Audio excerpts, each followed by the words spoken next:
নতুন করে যাদের হিয়ারিংয়ে ডাকছে তাদের বিএলওর কাছে শুধুমাত্র এই একটি ডকুমেন্টস জমা দিলেই হবে।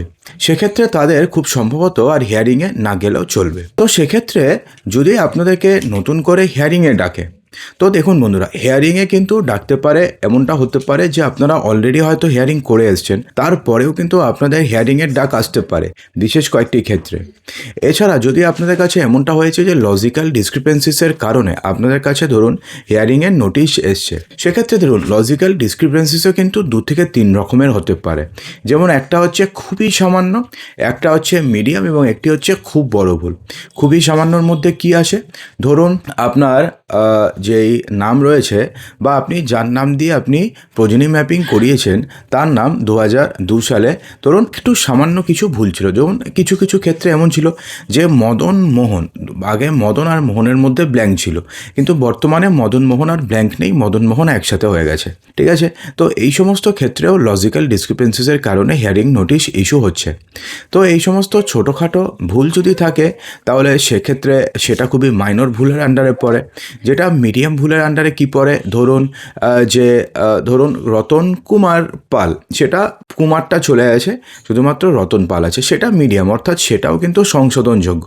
অর্থাৎ এই সমস্ত ক্ষেত্রে কিন্তু আপনি যে ভারতীয় নন বা আপনি যে ভারতীয় সেই প্রমাণ কিন্তু আপনাকে দিতে হবে না। শুধুমাত্র আপনাকে প্রমাণ দিতে হবে যে ওই যে ব্যক্তি, অর্থাৎ যার নাম রতন কুমার পাল বা যেই হোক, বা যেই যে ব্যক্তি যার নাম রতন পাল, দুজনেই সেম ব্যক্তি। অর্থাৎ এই ক্ষেত্রে কিন্তু আপনাদের আর যে ভারতীয় আপনি বা ভারতীয় নন সেক্ষেত্রে নয়, সেক্ষেত্রে এই 2 ব্যক্তি যে সমান সেই প্রমাণটুকু শুধুমাত্র আপনাদেরকে দিতে হবে। এবং খুব বড় ভুল সেগুলো কি রয়েছে, যেমন ধরুন যাদের নাম বা যাদের বয়স 45 বছরের বেশি কিন্তু তাদের নাম 2002 সালের ভোটার লিস্টে নেই, তারা তাদের বাবার নাম দিয়ে অথবা মায়ের নাম দিয়ে তারা প্রোজেনি ম্যাপিং করিয়েছে। তো সেক্ষেত্রে কী কারণে তাদের নাম 2002 সালের ভোটার লিস্টে নেই, তাদেরকে সেই কারণে এবার দেখাতে হবে, সেটা কিন্তু মেজর। অর্থাৎ সেক্ষেত্রে কিন্তু তাদেরকে দেখাতে হবে যে ঠিক কী কারণে তাদের নাম 2002 সালের ভোটার লিস্টে নেই। এছাড়া ধরুন কারোর নামে ধরুন পুরো টাইটেল শুদ্ধ চেঞ্জ হয়ে গেছে, তো সেক্ষেত্রে সেটা মেজর ভুল। অথবা মাইনর ভুলের মধ্যে ধরুন ছবি একটু অস্পষ্ট আসছে, অথবা ধরুন ভোটার কার্ডে আপনার ডেট অফ বার্থ হিসাবে যে বয়স থাকার কথা সেই বয়স ধরুন হচ্ছে না, ধরুন আপনার বয়স থাকার কথা ধরুন 30 হয়ে গেছে 32। তো এই সামান্য কিছু ভুলের কারণে যদি আপনাদের লজিক্যাল ডিসক্রিপেন্সিসের কারণে যদি আপনাদের হিয়ারিংয়ের নোটিশ এসে থাকে, তো সেক্ষেত্রে তো হিয়ারিংয়ের নোটিশ যে আপনাদের কাছে এসছে সেখানে তো ক্লিয়ারলি লেখা রয়েছে যে ঠিক কী কারণে আপনাদের হিয়ারিংয়ের নোটিশ এসছে বা আসছে। তো সেক্ষেত্রে যদি দেখুন যে আপনারা এই ছোটোখাটো ভুলের কারণে যদি আপনাদের কাছে হিয়ারিংয়ের নোটিশ এসে থাকে, তাহলে শুধুমাত্র এই একটি কাগজ আপনারা বিএলওকে দেখাবেন, তাহলেই হয়ে যাবে। কী কাগজ? আপনারা জাস্ট দেখাবেন যে যেই নামটি দিয়ে আপনি প্রোজেনি ম্যাপিং করিয়েছেন এবং যেই নামটি আপনার বাবা, দুজনের সেম ব্যক্তি। তার জন্য আপনি কি করতে পারেন, ধরুন 2002 সালের যে ভোটার লিস্ট রয়েছে সেই ভোটার লিস্টে যে পাতাতে আপনাদের বাবার নাম রয়েছে সেই পাতার 1 কপি জেরক্স দেবেন। অবশ্যই মনে রাখবেন সেখানে ক্রমিক নাম্বার থাকা চাই, সেখানে পার্ট নাম্বার, সেখানে অংশ নাম্বার, অথবা সেখানে বিধানসভা ক্ষেত্রের নাম, সমস্ত কিছু থাকতে হবে। তো সেই সমস্ত কিছু থাকা একটা লিস্ট যেটা রয়েছে 2002 সালে, সেটা প্রথমে আপনি জেরক্স করবেন। জেরক্স করার পরে আরও 2-1টা ডকুমেন্টস দিয়ে দেবেন, অর্থাৎ 2-1টা বৈধ ডকুমেন্টস দেবেন যাতে আপনি বোঝা যায় যে দুজন ব্যক্তির সেম। তো সেটা আপনি বিএলওর কাছে দিয়ে দিলেন। এবার কি করবে বিএলও, সেটাকে আপনাকে একটা ডিক্লারেশন ফর্ম দিয়ে দেবে যে এই ব্যক্তি এবং এই ব্যক্তি দুজনের নাম এক এবং দুজনের সেম ব্যক্তি। এবং এই ডিক্লারেশন ফর্মটি যদি আপনাকে বিএলও দিয়ে দেয়, তাহলে সেক্ষেত্রে এই ডিক্লারেশন ফর্ম দিয়ে আপনাদের কিন্তু অর্ধেকের বেশি কাজ হয়ে যাবে। অর্থাৎ এই ডিক্লারেশন ফর্ম আপনি যদি পেয়ে যান, তাহলে এই ডিক্লারেশন ফর্ম দিয়ে আপনি এসআইআরের বাকি কাজটুকুতে আপনার আর খুব সমস্যা হবে না। দেখুন, সমস্যা হচ্ছে তারই যারা আনম্যাপড রয়েছে, তাদেরকে 13টা ডকুমেন্টসের মধ্যে যে কোনো একটি ডকুমেন্টস দেখাতে হচ্ছে। এবং এই সমস্ত ভোটারদের ধরুন যে ভুলটা খুব বেশি, তাদের ক্ষেত্রে কিন্তু এই 13টা ডকুমেন্টসের মধ্যে যে কোনো একটি ডকুমেন্টস দেখাতে হচ্ছে। এছাড়া তাদের সামান্য ভুল, তাদেরকে খুব সম্ভবত তাদেরকে হিয়ারিংয়ে যাওয়ার প্রয়োজন পড়বে না।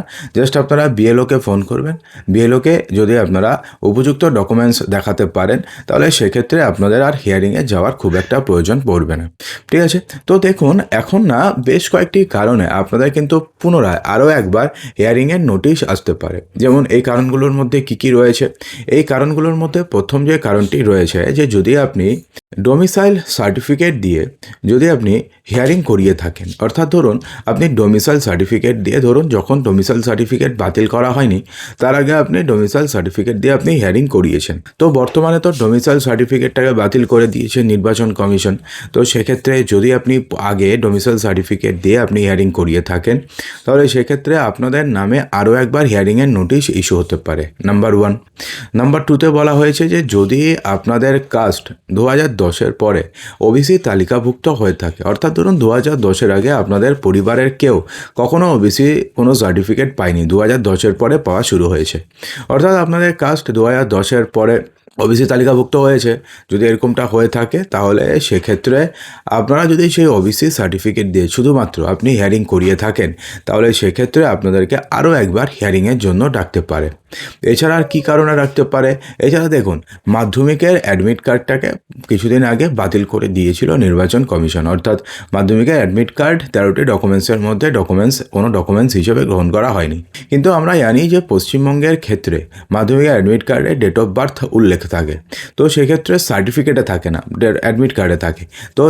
তো অ্যাডমিট কার্ডে ডেট অফ বার্থের উল্লেখ থাকা সত্ত্বেও কী কারণে অ্যাডমিট কার্ডটাকে প্রামাণ্য নথি হিসেবে গ্রহণ করা হলো না, সে ব্যাপারে কিন্তু সুপ্রিম কোর্ট নির্দেশ দিয়েছে যে সার্টিফিকেটের বিকল্প হিসাবে অ্যাডমিট কার্ডকে প্রামাণ্য নথি হিসাবে গ্রহণ করতে হবে নির্বাচন কমিশনকে। অর্থাৎ সেক্ষেত্রে পশ্চিমবঙ্গে যদি আপনি অ্যাডমিট কার্ড দিয়ে যদি আপনি পুনরায় যদি আপনি হিয়ারিং করিয়ে থাকেন, তো সেক্ষেত্রে আপনাকে আর হিয়ারিংয়ের জন্য ডাকবে না। কিন্তু কিছুদিন আগে যখন অ্যাডমিট কার্ড বাতিল করে দেওয়া হয়েছিল, তখন বলা হয়েছিল যে যারা অ্যাডমিট কার্ড দিয়ে হিয়ারিং করিয়েছে তাদের আরও একবার হিয়ারিংয়ের জন্য ডাকতে পারে নির্বাচন কমিশন। তো সেক্ষেত্রে বর্তমানে কিন্তু আপনাদের ডাকার চান্সেস খুবই কম, যেহেতু অ্যাডমিট কার্ডটাকে প্রামাণ্য নথি হিসাবে অলরেডি গ্রহণ করেছে নির্বাচন কমিশন। ঠিক আছে, তো আশা করব যে ভিডিওটিতে আপনাদের সমস্ত কিছু সঠিকভাবে বোঝাতে পেরেছি। যদি ভিডিওটি ভালো লেগে থাকে তো লাইক করবেন, বন্ধুদের মাঝে প্রচুর শেয়ার করবেন এবং চ্যানেলটিকে সাবস্ক্রাইব অবশ্যই করবেন।